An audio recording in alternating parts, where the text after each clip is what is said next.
Today we will talk about a deformity of breast which is very common.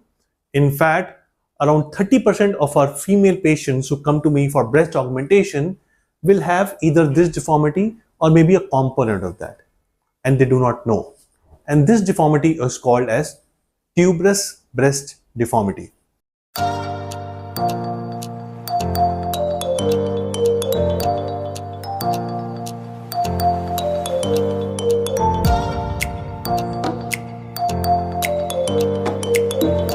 A normal breast has a shape like this. This is a small normal breast.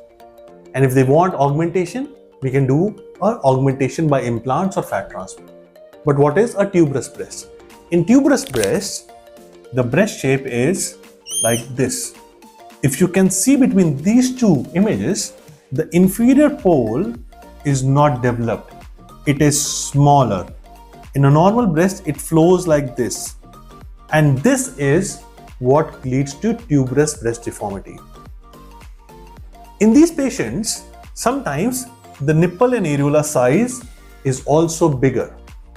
So these patients needs a different procedure than a standard breast augmentation by implants. In these patients, we will have to expand the inferior pole. So how do we do that? Importance is to identify this deformity, because we just don't want a bigger breast in such cases. We also want a bigger breast with a better shape. If we do not improve the shape, the result does not look good. So, how do we correct this? Let's learn. In these cases, we need to expand this pole.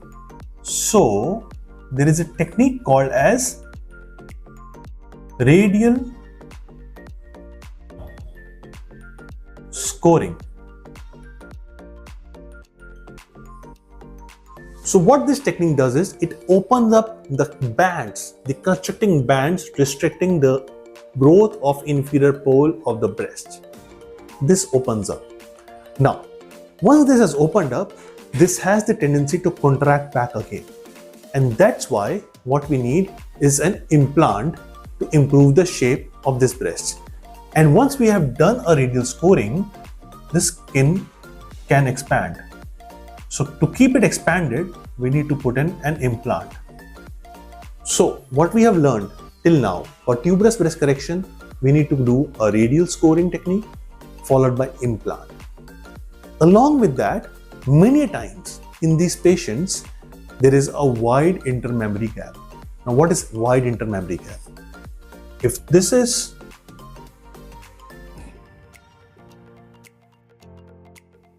this gap is too much.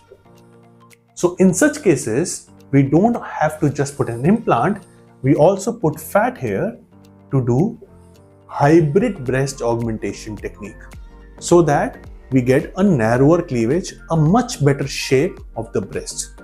So what we have learned till now: 1, we do radial scoring. 2nd, we do need to use implant.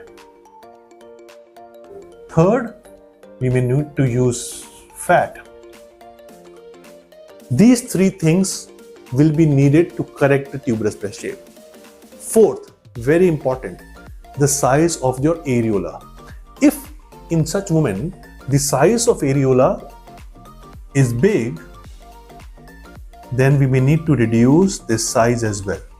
So, radial scoring, implant, fat, and 4th is areola reduction.